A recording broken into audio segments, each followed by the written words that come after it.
ಸ್ನೇಹಿತರೆ ನಮಸ್ಕಾರ. ನಾಳೆ ಮೇ 1 ಶುಕ್ರವಾರ. ನಾಳೆಯಿಂದ 77 ವರ್ಷ. ಈ 7 ರಾಶಿಯವರಿಗೆ ರಾಜರಂತೆ ಜೀವನ. ಬೇಡ ಬೇಡ ಅಂದ್ರೂ ದುಡ್ಡು ಸಿಗುತ್ತೆ. ಲಕ್ಷ್ಮೀ ದೇವಿಯ ಕೃಪಾಶೀರ್ವಾದ ನಿಮ್ಮ ಮೇಲೆ ಇರಲಿದೆ. ಹಾಗಾದ್ರೆ ಆ ಅದೃಷ್ಟವಂತ ರಾಶಿಗಳು ಯಾವುವು, ಅವುಗಳಿಗೇನೆಲ್ಲ ಲಾಭ ಸಿಗುತ್ತೆ ನೋಡೋಣ.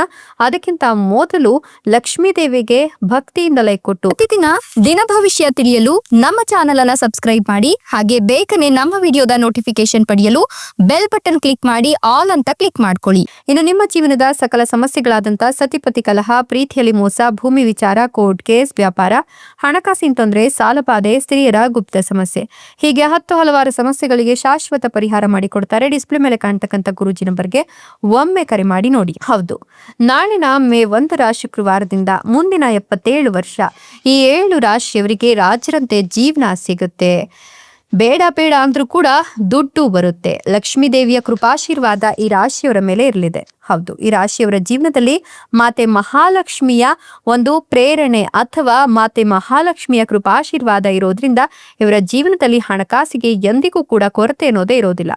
ಈ ಸಮಯದಲ್ಲಿ ವೈವಾಹಿಕ ಸಂಬಂಧಗಳು ಹಾಗೆ ಜೀವನದಲ್ಲಿ ಒಂದಷ್ಟು ಪ್ರಾಮುಖ್ಯತೆಯನ್ನು ಪಡಿತಕ್ಕಂಥ ಅಂಶಗಳ ಬಗ್ಗೆ ನೀವು ಗಮನವನ್ನ ಹರಿಸಬೇಕಾಗುತ್ತೆ. ಸಂಗಾತಿ ಅಥವಾ ಕುಟುಂಬ ಸದಸ್ಯರೊಂದಿಗೆ ಉತ್ತಮ ಸಂವಹನವನ್ನು ಕಾಪಾಡಿಕೊಳ್ಳುವುದು ಸಂಬಂಧಗಳನ್ನು ಬಲಪಡಿಸಲಿಕ್ಕೆ ಪ್ರಮುಖ ಪಾತ್ರವನ್ನು ವಹಿಸುತ್ತೆ. ನೀವು ಶಾಂತವಾಗಿ ಬುದ್ಧಿವಂತಿಕೆಯಿಂದ ಯಾವುದೇ ತೊಂದರೆ ಬಂದ್ರು ಅಥವಾ ಭಿನ್ನಾಭಿಪ್ರಾಯಗಳನ್ನ ಬಂದ್ರೂ ಕೂಡ ಪರಿಹರಿಸಿಕೊಳ್ಳಿಕ್ಕೆ ಸಿದ್ಧವಾಗಿರಬೇಕು. ಅನಗತ್ಯ ಖರ್ಚುಗಳು ಹೆಚ್ಚಾಗುವ ಸಾಧ್ಯತೆ ಇರೋದ್ರಿಂದ ಹಣಕಾಸಿನ ಮೇಲೆ ನಿಯಂತ್ರಣ ಇರಿಸಿಕೊಂಡ್ರೆ ತುಂಬಾನೇ ಒಳಿತಾಗತ್ತೆ. ಸಮತೋಲನದ ಜೀವನ ಶೈಲಿಯನ್ನ ಅನುಸರಿಸೋದು ಈ ಅವಧಿಯಲ್ಲಿ ನಿಮಗೆ ಉತ್ತಮ ಫಲಿತಾಂಶಗಳನ್ನು ತಂದುಕೊಡುತ್ತೆ. ನಿಮ್ಮ ಒಂದಷ್ಟು ಸಮಸ್ಯೆಗಳನ್ನ ಚತುರತೆಯಿಂದ ಪರಿಹರಿಸುವ ಸಾಮರ್ಥ್ಯವನ್ನ ನೀವು ಹೆಚ್ಚಿಸಿಕೊಳ್ತೀರಾ. ನಿಮ್ಮ ವಿಶ್ಲೇಷಣಾತ್ಮಕ ಚಿಂತನೆ ಮತ್ತು ಧೈರ್ಯದಿಂದ ನೀವು ಸಂಕೀರ್ಣ ಪರಿಸ್ಥಿತಿಗಳನ್ನು ಕೂಡ ಸುಲಭವಾಗಿ ನಿಭಾಯಿಸ್ತೀರಾ.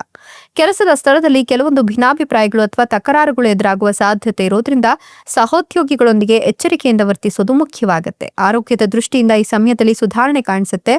ಹಳೆಯ ಸಮಸ್ಯೆಗಳಿಂದ ನಿಧಾನವಾಗಿ ನಿರಾಳತೆ ಸಿಗುವ ಸಾಧ್ಯತೆ ಕೂಡ ಇದೆ. ಶಿಕ್ಷಣ, ಪ್ರೇಮ ಮತ್ತು ಸೃಜನಶೀಲತೆ ಕ್ಷೇತ್ರಗಳಲ್ಲಿ ಪ್ರಗತಿ ಕಂಡುಬರುತ್ತೆ. ಹೊಸ ಕೌಶಲ್ಯಗಳನ್ನು ಕಲೀಲಿಕ್ಕೆ ಇದು ಉತ್ತಮ ಸಮಯ. ನಿಮ್ಮ ಕಠಿಣ ಪರಿಶ್ರಮದ ಪ್ರತಿಫಲವನ್ನು ಪಡೆಯುವ ಸಮಯ ಈಗ ಕೂಡಿ ಬಂದಿದೆ. ನಿಮ್ಮ ಪ್ರಯತ್ನಗಳ ಪರಿಣಾಮವು ಗೋಚರಿಸಲು ಪ್ರಾರಂಭವಾಗುತ್ತೆ. ನಿಮ್ಮ ನಿಲುವು ಬಲಗೊಂಡಂತೆ ನೀವು ಸರಿಯಾಗಿ ಅರ್ಹವಾದ ಪ್ರತಿಷ್ಠೆ ಮತ್ತು ಮನ್ನಣೆಯನ್ನು ಪಡಿತೀರಾ. ಸಮಾಜದಲ್ಲಿ ನಿಮ್ಮ ಗೌರವ ಮತ್ತೆ ಸ್ಥಾನಮಾನ ಹೆಚ್ಚಾಗಿ ಇದರಿಂದ ನಿಮ್ಮ ಮನಸ್ಸು ಉಲ್ಲಾಸದಿಂದ ಕೂಡಿರುತ್ತೆ ಅಂತ ಹೇಳಬಹುದು. ಈ ಒಂದು ಸಂದರ್ಭದಲ್ಲಿ ವೃತ್ತಿಯಲ್ಲಿ ಹೊಸ ದಿಕ್ಕುಗಳನ್ನ ಹುಡುಕ್ತೀರಾ. ಕುಟುಂಬ ಜೀವನದಲ್ಲಿ ಕೆಲವು ಸವಾಲುಗಳು ಎದುರಾಗಬಹುದು, ಆದರೆ ತಾಳ್ಮೆಯಿಂದ ನಿರ್ವಹಿಸ್ತೀರಾ. ಈ ಅವಧಿಯಲ್ಲಿ ನೀವು ನಿಮ್ಮ ವ್ಯವಹಾರದಲ್ಲಿ ಲಾಭವನ್ನು ಅನುಭವಿಸ್ತೀರಾ. ನಿರ್ದಿಷ್ಟವಾಗಿ ಹೇಳಬೇಕಂದ್ರೆ ನೀವು ಆರ್ಥಿಕ ಸ್ಥಿರತೆಯನ್ನು ಪಡೆಯುವ ಸೂಚನೆಗಳು ಕೂಡ ಈ ಸಂದರ್ಭದಲ್ಲಿ ಕಾಣ್ತಾ ಇದೆ ಅಂತ ಹೇಳಬಹುದು. ಭವಿಷ್ಯದಲ್ಲಿ ಈ ಒಂದು ವಿಚಾರಕ್ಕೆ ಸಂಬಂಧಪಟ್ಟಂತೆ ಪ್ರಯೋಜನವನ್ನು ಕಂಡುಕೊಳ್ತೀರಾ. ಹೊಸ ಅವಕಾಶಗಳು ಹೊರಹೊಮ್ಮುವ ಲಕ್ಷಣಗಳು ಕೂಡ ಇದೆ.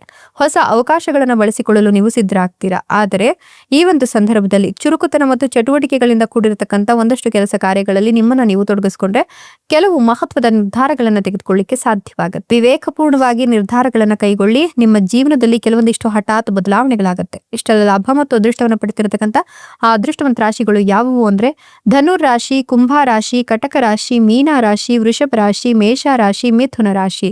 ಇವುಗಳಲ್ಲಿ ನಿಮ್ಮ ರಾಶಿ ಇದ್ದರೂ ಇಲ್ಲದಿದ್ದರೂ ಓಂ ನಮೋ ಮಾತೆ ಮಹಾಲಕ್ಷ್ಮೀ ದೇವಿ ಅಂತ ಕಮೆಂಟ್ ಮಾಡಿ. ಧನ್ಯವಾದಗಳು.